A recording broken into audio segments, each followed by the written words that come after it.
Just Cause 4 is huge, fun, weird, and well, maybe a bit repetitive. I think these words define Avalanche Studios' new game perfectly. So let's just start off with the obvious ones. This is a huge open world sandbox games. And yes, the map is huge. But just like recent or past Just Cause maps, they have always been a bit empty. But in all honesty, this one is and isn't that.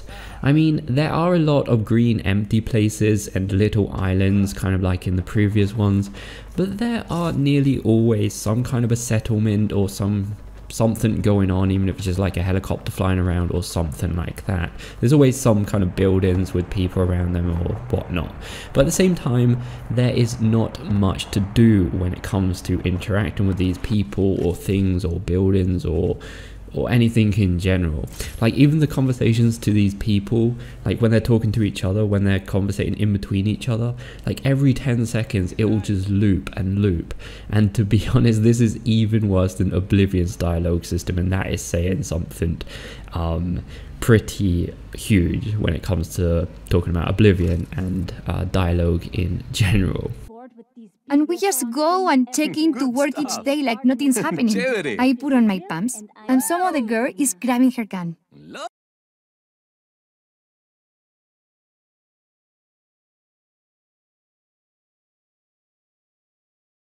And we just go and check in to work each day like nothing's happening. I put on my pumps, and some other girl is grabbing her gun. Now I get it. Check it out. Good stuff. And I guess now we're talking about the negative things. Let's just say that by far the worst part of this game is how repetitive it is. The game is basically divided into 3 regions: a grassland, a snow area, and a desert.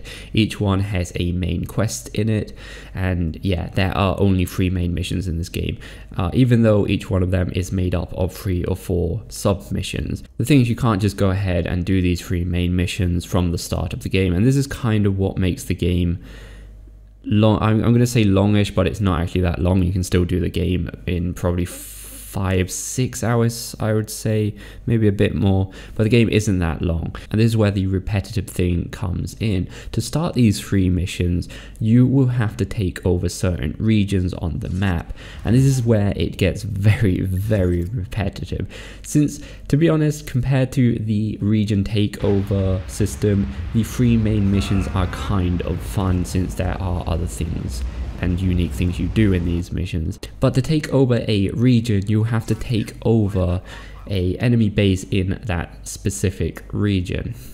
And yes, taking over 20 to 30 enemy bases does not sound like the most fun thing in the world, though taking over enemy regions is the only strategical part of this game.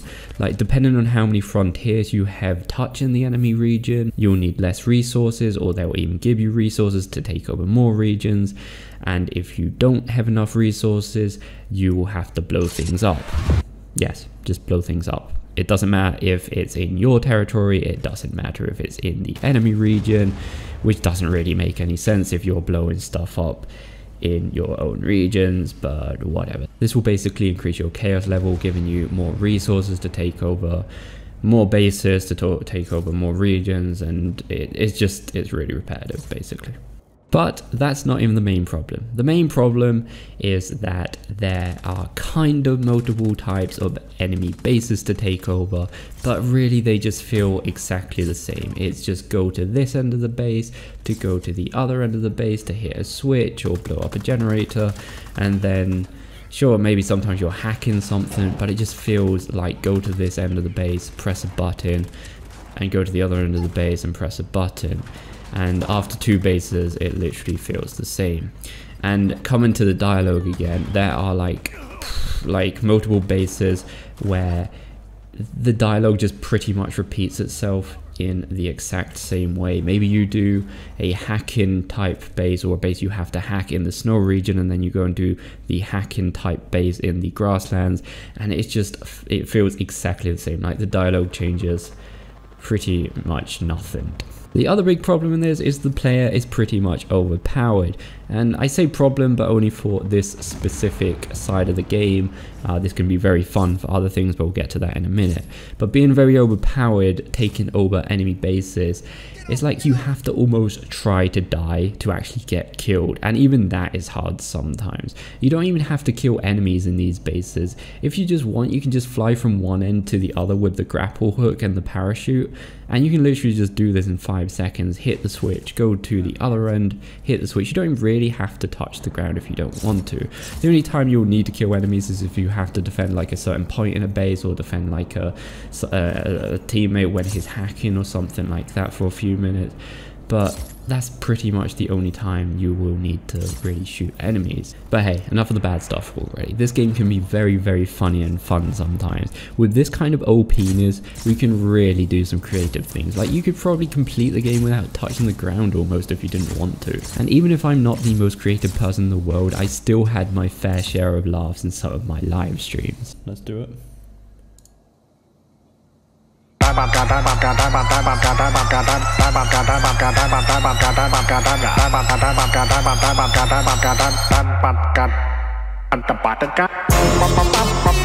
a bit early, but still.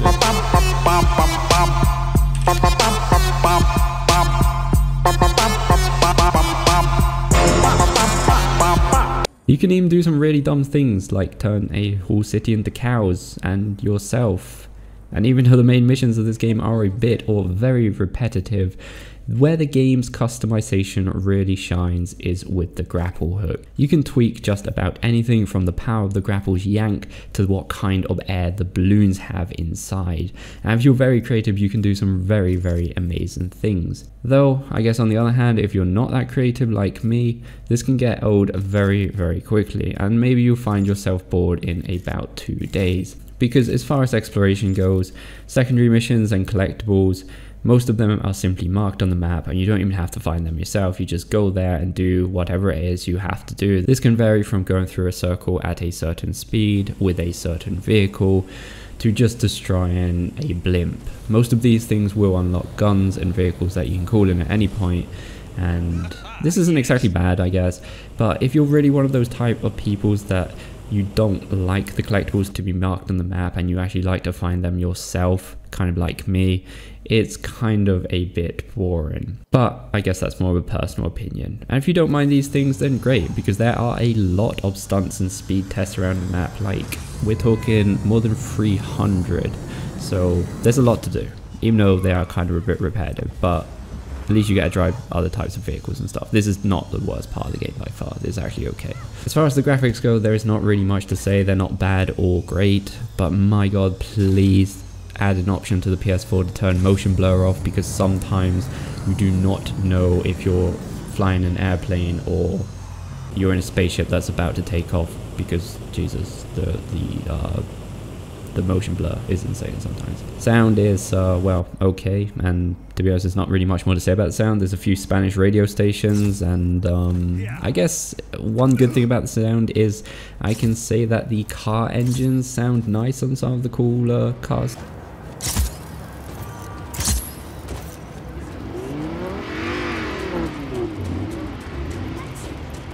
Tough luck.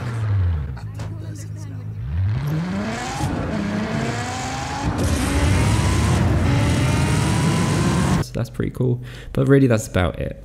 So yeah guys, I guess the verdict is, if you are a creative person, you don't really care much for the main missions or the story in sandbox games, then this game may actually be for you. But on the other hand, if you are a person looking for a great story and to have fun in the main missions, then I really would wait until at least a price drop, because the game is okay. It is a lot of fun, but I'd definitely wait for a price drop if you are more interested in the main missions or any type of missions in general. So from me, Just Cause 4 gets a 6.5 out of 10. So yeah guys, thanks for watching. Please go like and subscribe. Remember, you can support the channel by becoming a member down below. Take care, and we'll see you next time guys.